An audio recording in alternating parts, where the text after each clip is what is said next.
Bom dia, pessoal. Vamos dar início a mais uma reunião semanal. Hoje é segunda-feira, dia 12 de setembro de 2022. A gente começa falando primeiro, então, do cenário local, né? Começando aqui por Brasil. A gente teve uma semana, foi uma semana marcada por ter sido mais curta, né? Por conta do feriado da Independência aqui no Brasil. Tivemos também o Dia do Trabalho nos Estados Unidos. E em meio a essa semana curta, a gente viu os mercados performando de forma positiva, né? O Ibovespa por aqui subiu 1,3%, cotado aí a 112.300 pontos.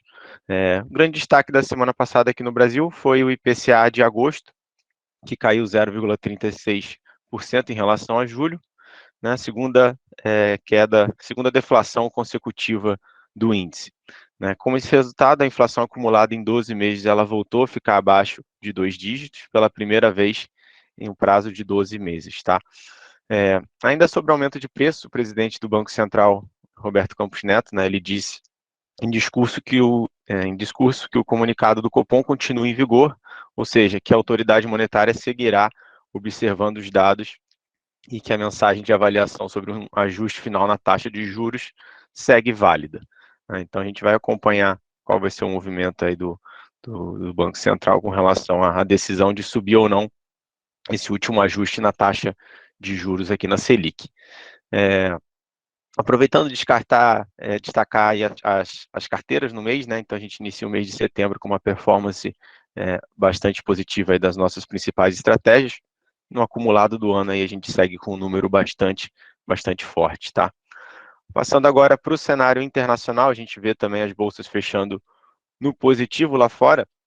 Nos Estados Unidos, os dirigentes do Fed se manifestaram em discurso reforçando a postura mais hawkish do Banco Central americano, né, a postura mais dura com relação à política monetária. Jerome Powell, que é o presidente do banco, afirmou que o Banco Central precisa agir com franqueza para garantir que a inflação elevada não se consolidasse. Né? O vice-presidente do Fed também, o Lael Brainard, ele enfatizou que o Fed deve manter uma postura de gerenciamento de risco para garantir que a inflação não fique mais fora de controle. Os comentários reforçaram as expectativas já consolidadas pelo mercado de uma continuidade no aperto monetário em 0,75 pontos percentuais, levando a taxa a um intervalo entre 3 e 3,25%. Apesar desses comentários mais duros dos membros do Fed, a gente viu aí o índice S&P 500 fechando em alta de 3,65% e o Nasdaq fechando em alta de 4,05%. Na Europa, o Banco Central Europeu ele elevou a taxa de juros de 0,75 pontos percentuais, em linha com as expectativas do mercado. Na entrevista após decisão, a presidente do Banco Central Europeu, a Christine Lagarde, ela disse que movimentos dessa escala não são a norma, né, mas assegurou que haverá vários aumentos nas taxas nos próximos meses para garantir que a inflação volte à meta do Banco Central Europeu, que é de 2%. Tá? Ela também elevou a projeção de inflação para a zona do euro, mas disse não esperar uma recessão na Europa. Né? Então, tentando deixar os mercados aí um pouco mais calmos, apesar da notícia ruim aí com relação a aperto monetário por lá. E na China, a política zero Covid ela segue colocando mais cidades em lockdown, reforçando os temores aí de uma maior fragilidade da economia do país. A inflação ao consumidor na China caiu de 2,7 para 2,5 agora em agosto e abaixo das expectativas de 2,8% e da meta do governo chinês, que é de 3% para a inflação. Já o índice de preço ao produtor ele atingiu 2,3%, vindo de 4,2% do mês anterior, né, bastante abaixo aí do esperado, inclusive.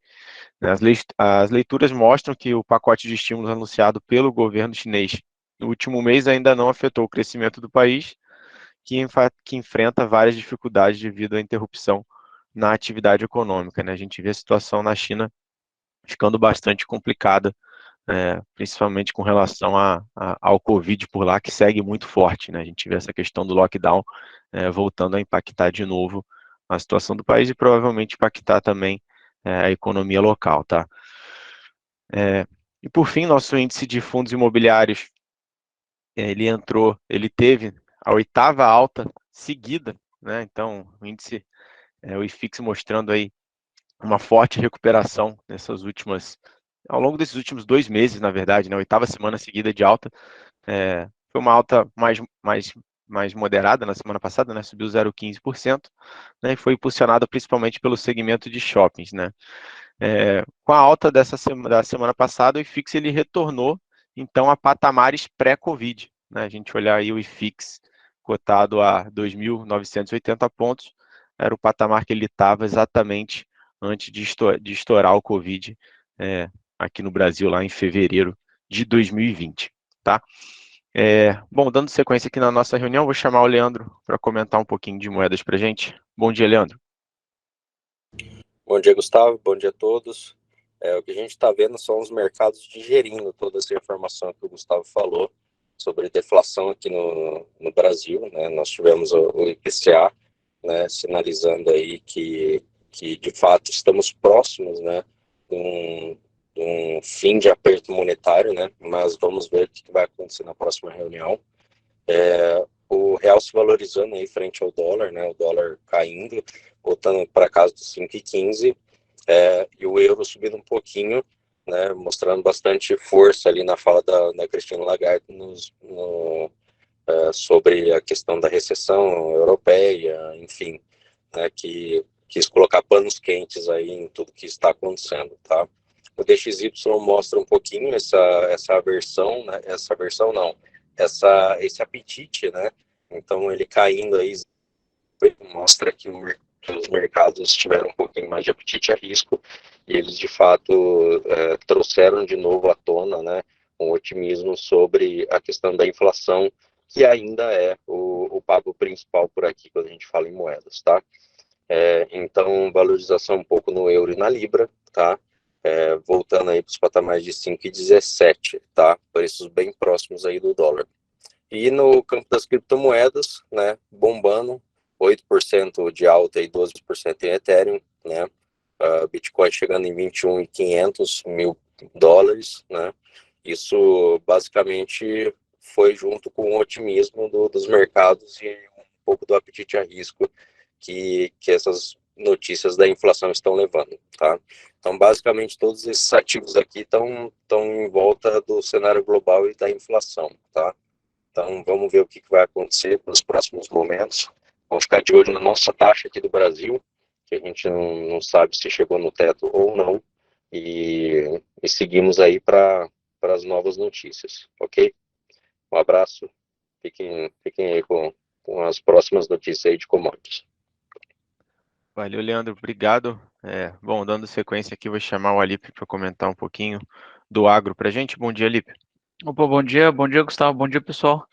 Na última semana, o soja ele teve uma alta lá em Chicago, o mercado retomou, teve uma alta importante na última sexta-feira e retoma o patamar que tinha perdido, que era dos $14 o bushel, né, e muito em função dos traders montando posições antes da chegada do boletim mensal que demonstra oferta e demanda, que é o relatório do USDA, que é o Departamento de Agricultura dos Estados Unidos, que será divulgado hoje, tá? Então, o mercado segue de olho, aguardando o relatório. Por aqui a gente sente uma queda de 0,58 no semanal, mas praticamente o mercado de soja na última semana apresentou um movimento lateralizado, né? Negociado a $31 a saca. Então, o mercado segue de olho no clima nos Estados Unidos, o clima para o início do plantio no Brasil de soja, que é outubro, novembro, dezembro, o período de plantio aqui no nosso país, e como que vai se comportar também a demanda, né? Além desse sentimento em relação ao financeiro, como o Gustavo comentou inicialmente, sobre esse aperto de política monetária por parte da Europa, né? Então o mercado segue de olho nisso. Já o milho, uma queda de 0,99.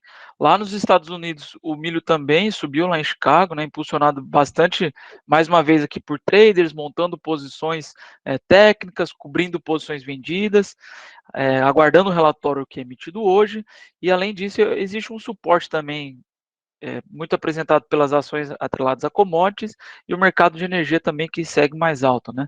O trigo e o milho, eles atraíram um apoio adicional de $1, que foi mais fraco nessa semana, como o Leandro comentou. Existem ainda preocupações com os contínuos embarques de grãos da Ucrânia, e meio a críticas russas, né, de um de um acordo de exportação que seria mediado pela ONU. Então, na B3 a gente encerra a semana com instável, né, uma queda aí de 0,99, mas segundo a maioria dos analistas, um cenário positivo à frente em função de dois fatores, né?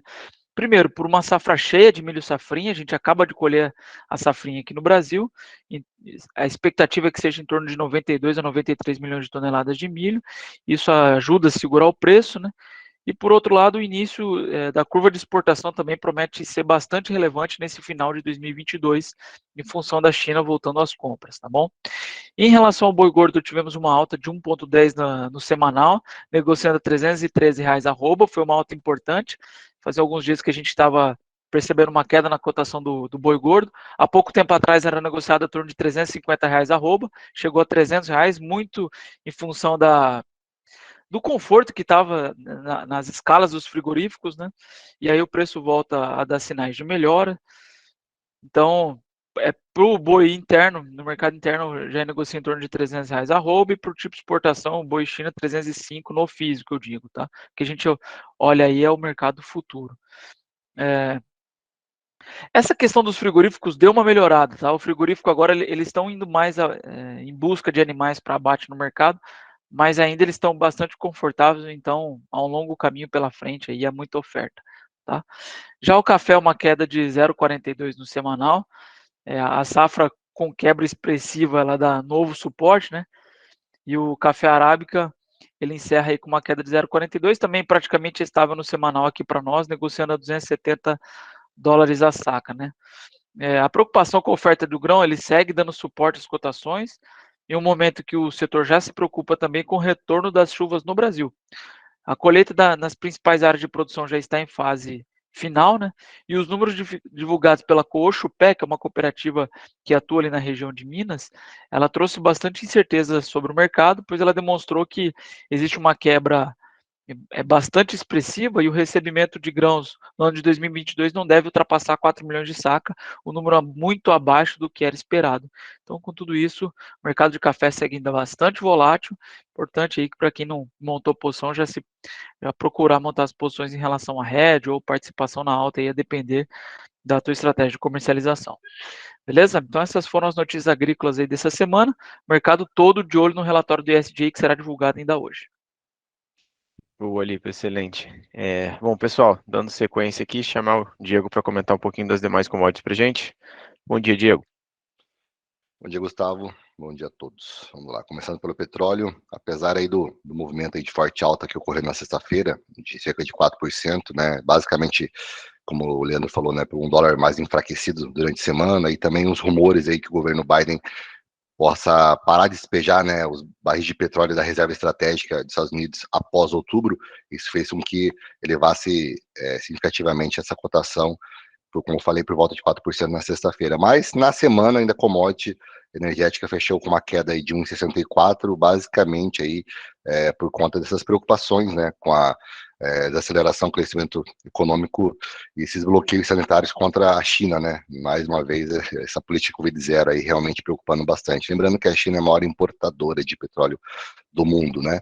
Um outro ponto também que chamou bastante atenção são os dados divulgados pela própria Administração de Informações Energéticas dos Estados Unidos, no qual revelou aí que houve um aumento, tá, de quase 9 milhões de barris nos estoques do petróleo na semana passada, ou seja, isso por interrogação, né? Levanta dúvidas aí quanto à força realmente da demanda do maior país consumidor do petróleo do mundo, né? Então, aí, mesmo com essas notícias aí de dólar mais fraco, esses pontos de crescimento, né, global, tanto China quanto Estados Unidos ainda levam algumas dúvidas, e a semana fechou em leve queda no Brent.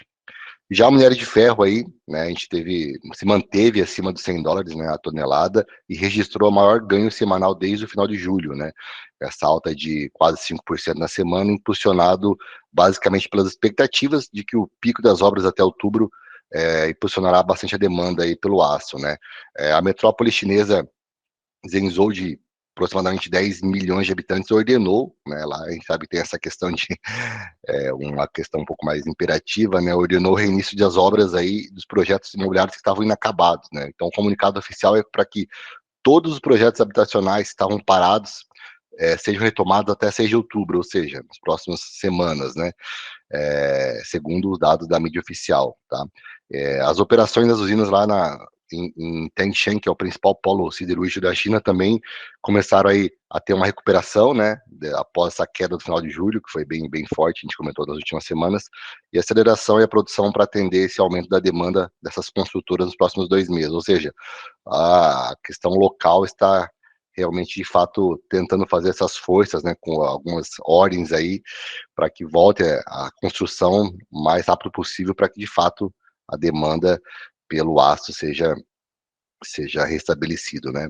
Mesmo assim, né, resta saber se essa recente alta nos preços do minério pode ser sustentada, até porque, mais uma vez, as incertezas geradas pela política do Covid-0 na China e esses confinamentos que abalam a confiança dos negócios, né? Então, ainda muita incerteza também sobre China, tá? Falando sobre o ouro, né, uma modesta alta semanal, apesar dos comentários tom mais hawkish, né, do dirigente do Fed, como o próprio Gustavo já comentou, o dólar, né, essa semana enfraqueceu o DXY antes dos rivais, e os juros também dos treasuries, né, do Tesouro norte-americano, aí caíram na maior parte da curva, né, a gente sabe que esses dois fatores basicamente tendem a favorecer a demanda do mercado pelo metal precioso. Então, devido a esses dois fatores aí, o ouro teve uma modesta alta na semana em 0,35%, tá? Pode passar o slide, por favor, Gustavo. Obrigado. Chegando aqui no nosso juro futuro, né? As taxas de juros futuras encerraram a semana basicamente em queda a partir aí dos vencimentos de 2025, né? Uma estabilidade no vencimento curtíssimo, aí, que é janeiro de 2023, como mostra o slide. Os principais impulsionadores aí desse movimento, né, no decorrer dos dias, foram a fala mais dura do presidente do Banco Central do Brasil, Roberto Campos Neto, como os colegas já mencionaram, né, indicando que a Selic deve ficar mais alta, né, alta por mais tempo, tá? Além também do discurso do Fed, que também deixou o mercado, digamos assim, mais em alerta sobre essa política monetária dos Estados Unidos, né, com a elevação de juros pelo Banco Central Europeu, também chama a atenção, tá? O IPCA de agosto, né, como deflação, a gente já mencionado também de 0,36, um pouco menor do que o esperado pelo mercado, que era em torno de 0,40, né, levou aí a uma primeira reação negativa pelo mercado, mas que isso foi superado rapidamente, né, apesar desses fatores aí, final de semana, o maior apetite ao risco do exterior ajudou também as taxas de juros futuros caírem aqui no Brasil, né, então foi um conjunto de fatos aí que auxiliaram para que os nossos TIs futuros aí tivessem essa queda, tá, e mais forte nos juros, nos vencimentos mais longos. A taxa de juro real, né, na qual a gente representa pelo Tesouro IPCA ou as NTNBs, ficou praticamente estável, tá, pessoal? Todos os vencimentos a partir de 2025 continuam negociando a níveis abaixo de IPCA mais 6% ao ano, tá? Já para os destaques dessa semana aí, no cenário internacional, serão as divulgações aí da inflação ao consumidor e ao produtor, né, ou seja, o CPI e o PPI nos Estados Unidos, né, a gente sabe que esses dados aí sobre agosto são extremamente relevantes, né, e é uma das principais medidas aí que o Banco Central norte-americano estará analisando para tomar também como medida do nível da magnitude da alta que teremos aí, né, nos próximos dias lá, além também de inflação zona do euro, tá, referente a agosto. Além disso aí, Comitê de Política Monetária do Banco Central da Inglaterra anunciará a decisão também de taxa de juros, né, se haverá alta, e por fim a publicação de diversos indicadores de atividades econômicas na Europa, China e Estados Unidos, ou seja, uma agenda bem recheada e importante a nível global, né, de informações. E aqui no Brasil, as atenções aí voltadas aí basicamente a divulgações dos indicadores de atividade econômica, né, relativa a julho, vendas do comércio varejista, receita do setor de serviços e o IBCBR, né, que é o proxy aí, mensal do PIB calculado pelo Banco Central, né? Então, também aqui no Brasil alguns dados bem relevantes de crescimento econômico, digamos assim, tá? Por hora é isso. Boa semana a todos.